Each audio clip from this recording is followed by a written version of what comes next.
He's flooded the zone with these picks. He's made these folks stars over the course of this campaign. It really looks like ancient Rome here. This is sort of the conquering Republican Caesar who's going into the Colosseum. He's sending a message to the Senate. For sure. You heard what Speaker Johnson said about Matt Gaetz. What do you think? There's credible allegations he was involved in child sex trafficking. I think most people would consider that somewhere in the realm of waste, fraud, or abuse. In case you missed it, Donald Trump made a triumphant return to Madison Square Garden last night to attend the UFC 309 fight. Here's the moment when Trump, Tulsi Gabbard, RFK Jr., Elon Musk, and Joe Rogan led the entire arena in a USA, USA chant. Take a look.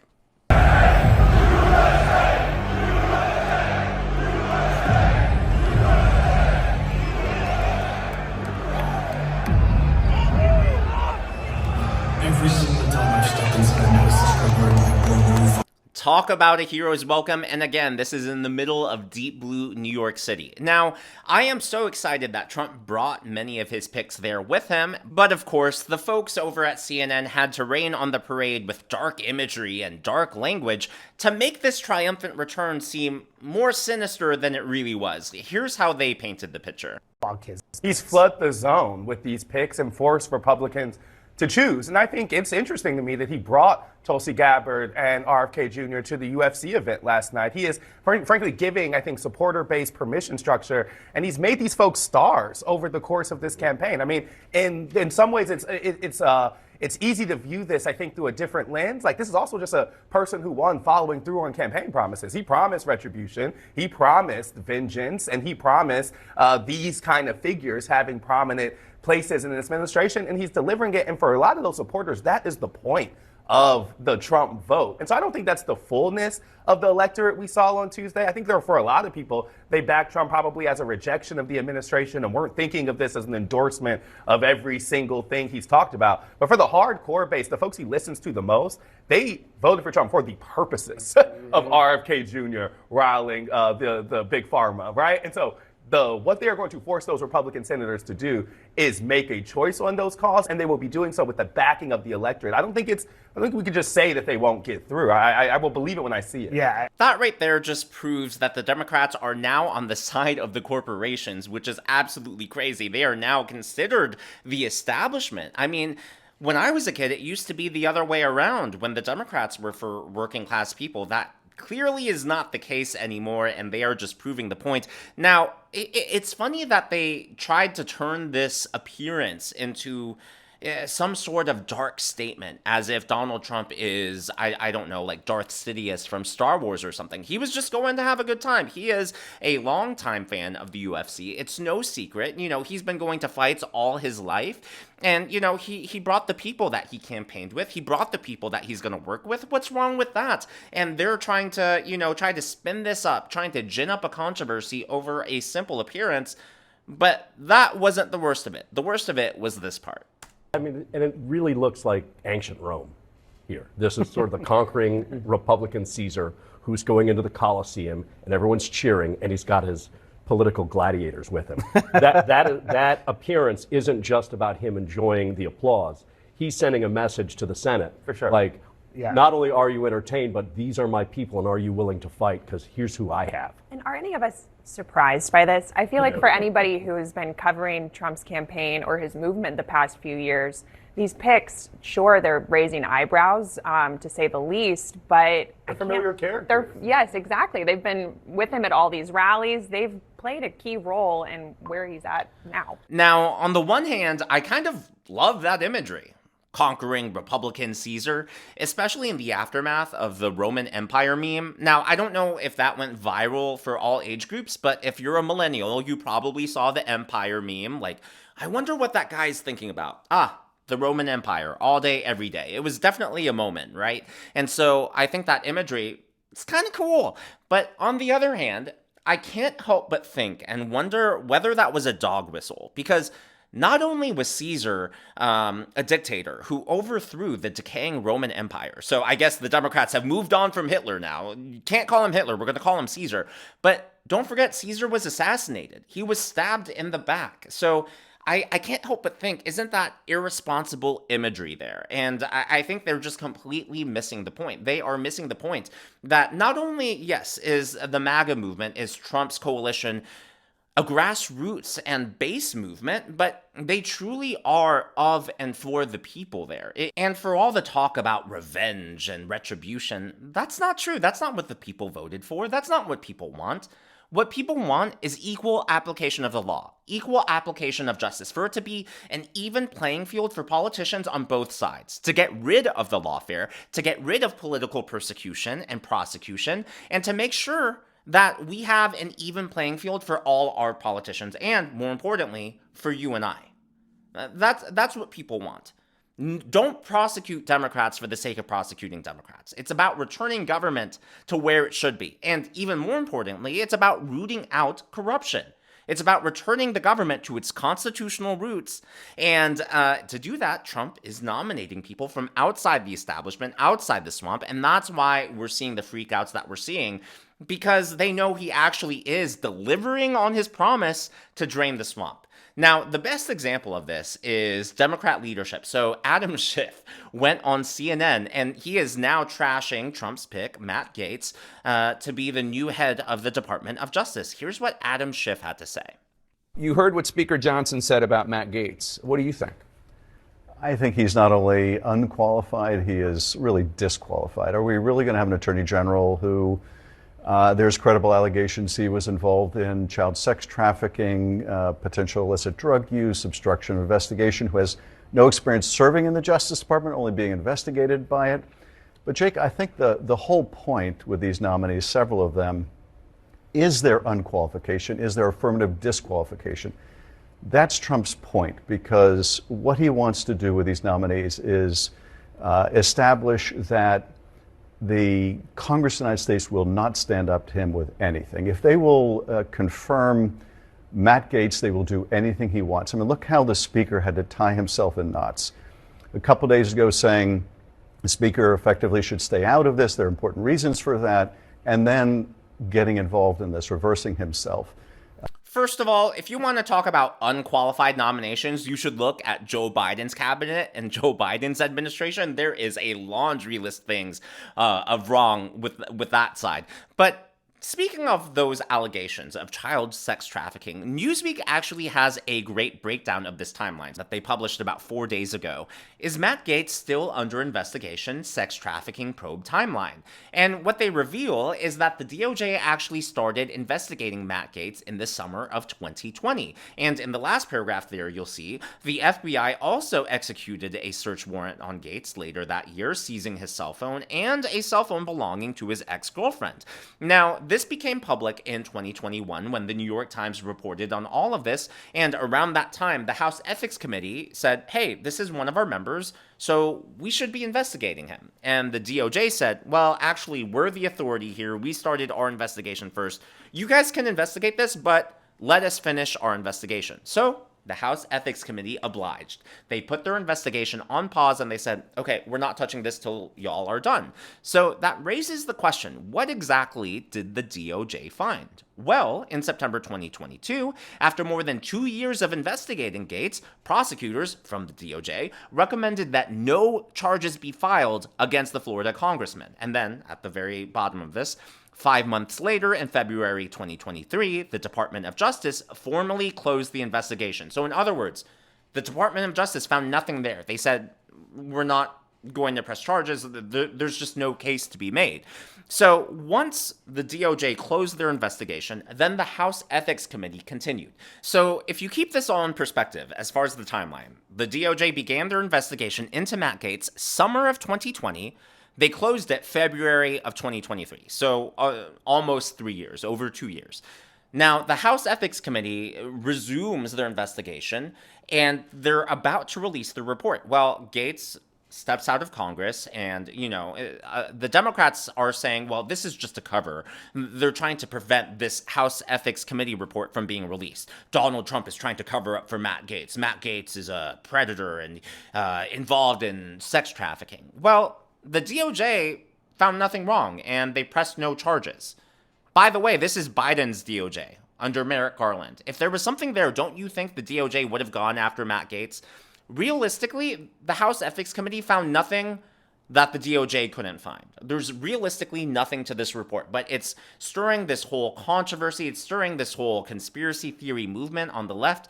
I hear they're calling it Blue Anon. I personally, I get if people don't like Matt Gaetz. I get if people have issues with his personality or whatever. But I just don't think there's anything there. I don't think there's anything nefarious. I don't think it's a cover-up, especially since the DOJ refused to charge him with anything. I think to me that says it all. Now, if you want to know how effective Matt Gaetz actually is, The Blaze, which is owned by Glenn Beck, actually met up with him on Capitol Hill, and Matt Gaetz actually gave them a tour with their cameras, and he showed them, hey, this office, this congressman, this office, this congressman, these are people engaged in maybe fraud or maybe insider trading or just, these are corrupt people. And I want to help shed light on that. Here's what was published on The Blaze. Congressman Gaetz offered to take us on a tour. So one of the committees where people have a lot of information is the Appropriations Committee, because they can view almost any vector of government funding. And so, this is Mr. Rutherford's office. He's on the Ethics Committee and the Appropriations Committee. 152 stock trades. Stocks go through the roof. And, actually bought Raytheon stock the day that Russia invaded Ukraine. Yeah, that's a big one. Yeah, imagine if every American could make money off of war. Yeah, setting aside the whole shame and ethics questions. How many more on our hit list here? There are a few more. I wish there were fewer on the hit list. I wish we could only stop at one or two offices, but as it turns out, energy is a sector that sees a lot of congressional stock trading. Sure. And we have members who are on the Energy Subcommittee of Appropriations, like Michael Guest, chairman of the Ethics Committee, and he's traded somewhere between tens and hundreds of thousands of dollars in energy stocks. He's been buying online gaming stocks and just making a killing on them. So you would think that the people that were on the Ethics Committee would be your best allies in this fight, but indeed they're some of the most prolific traders. And not only trading, but in the case of Mr. Guest, trading in an area where he has access to energy information more so than almost any other American. And no indication that he wants to maybe slow down, pump the brakes, recognize that there might be some appearance of impropriety here? It seems as though the pace is only accelerating. All right. Now, you'll notice many of those politicians he called out were actually Republicans. So the Democrats, especially Democrats going on mainstream media networks like CNN, MSNBC, NBC, CBS, and all the rest, they're all saying, well, a lot of House Republicans don't like Matt Gaetz. And that right there is proof that Matt Gaetz is unqualified and unserious. But as that clip showed, Matt Gaetz isn't afraid to call people out on both sides, including corrupt people within his own party. And so I think that right there is proof that, maybe Matt Gaetz, sure, maybe some people don't like him because of his character as far as Republican congressmen and congresswomen go, but maybe a lot of them don't like him too because they're rhinos and they realize that he's a flamethrower, a bomb thrower, and that he's willing to call out people on both sides and especially call out people where it hurts the most. Now, speaking of corruption, there is obviously a lot of fraud, waste, and abuse in our federal government, and one of the largest areas for that, one of the biggest line items, is defense spending. So Jon Stewart recently sat down with Kathleen Hicks. She is the Deputy Defense Secretary, and he asked her about wasteful spending, and her response, her replies, were actually really alarming. I was kind of disgusted at how cavalier she treated everything. So, in case you haven't heard, the Pentagon just failed another audit. Failed. Now, I want you to think of it this way. If you or I, or any American taxpayer, was audited by the IRS, do you think we'd be able to make any excuses? No, of course not. We would have to account for every penny that we spent. Every penny allocated, we would have to account for, or else we'd be in big trouble. Meanwhile, the Pentagon, which spends billions, if not trillions of dollars, can fail an audit, get away with it, and our leaders don't seem to care. Here is how that exchange between Jon Stewart and Kathleen Hicks went. to be doing. Like, there is a lot of waste, fraud, and abuse within a system. Audits and waste, fraud, and abuse are not the same thing. So let's decompose then these please pieces for a educate me moment. on Sure. what So an audit the is difference exactly what you just described, Yes. which is, do I know what was delivered to which place? Right. The ability to pass an audit or the fact that the DoD has not passed an audit is not suggestive of waste, fraud, and abuse. That is completely false right there. So what is now it is the suggestive question of it's suggestive that we don't have an accurate inventory that we can pull up of what we have where. That is not the same as saying we can't do that because waste, fraud, and abuse has occurred. So in my world, Yeah. that's waste. How is that waste? If I give you $1 billion and you can't tell me what happened to it, that to me is wasteful. That means you Well, are we didn't not necessarily- responsible. But if you can't tell me where it went, then what am I supposed to think? And when there has been reporting, I mean, this is not, look, I'm not saying this is on you and that you caused this, but I think it's a tough argument to I'm pretty make sure I that didn't cause it.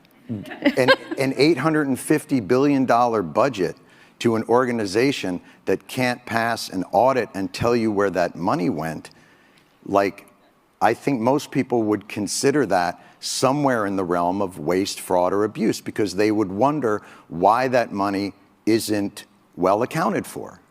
And especially when they see food insecurity on military bases, and they see... You want to talk about that? Because that's a good... we should be talking... I mean, Well, I'm it's trying to all- understand is- where you're trying to go, other than the dollars, which really bother you. I think it doesn't really bother me. I think it's all connected. Okay. I think tell when me, I tell look... me that story. Tell me how you're thinking Well, about that. when I see a State Department get a certain amount of money and a military budget be 10 times that, and I see a struggle within government to get people like more basic services, and then that department that got that, I mean, we got out of 20 years of war and the Pentagon got a $50 billion raise. Like, that's shocking to me. Now, I may not understand exactly the ins and outs and the incredible magic of an audit, but I'm a human being who lives on the earth and can't figure out how $850 billion to a department means that the rank and file still have to be on food stamps. Like, to me, that's fucking corruption. I'm sorry.